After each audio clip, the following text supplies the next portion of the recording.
Senate Bill 552 is often referred to as the bill that could bring a casino to Vigo County, but it also focuses on sports betting in the state. It's an issue that is just as high stakes as the movement of casino licenses. Nicole Christine looked deeper into the sports betting portion of the Gaming Matters bill and joins us now with more. You're the gaming girl, aren't you? I am the gaming girl, and this isn't the first time we've been talking about sports wagering in Indiana or recently in the United States as a whole. In May 2018, the Supreme Court struck down a law banning sports betting, which cleared the way for states to make their own decisions in regards to wagering. Now, with the Gaming Matters bill traveling through the State House, sports betting is becoming more of a reality for Hoosiers every day, a reality that draws quite the spread of opinions. The process of crafting Senate Bill 552 has not only involved Indiana legislators, but also representatives from professional sports leagues. For us, as the leagues, we supply the sports on which the entire activity is based, and so we feel like it's important for us to have some voice in the process. PGA Tour Representative David Miller says the league supports the bill largely due to its inclusion of mobile betting. We feel like in this day and age where consumers expect to do everything on their phones, including bet, you have to have mobile betting. Reps say mobile betting is key to generating significant tax revenue, using other states' data for comparison. Mississippi in January, with no mobile betting, had 35 million wagered in sports. New Jersey, with full mobile sports betting, had 385 million wagered. Without mobile betting, sports betting would generate roughly $18 million for the state in tax revenue. With mobile betting, it would be $42 million.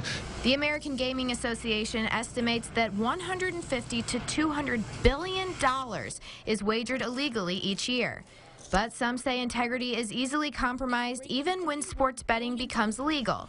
Indiana State University's Assistant Athletic Director of Compliance, Joel McMullen, offered his thoughts on sports betting with a statement reading in part, quote, "The NCAA and its member institutions oppose all forms of legal and illegal sports wagering, which has the potential to undermine the integrity of sports contests and jeopardizes the welfare of student athletes."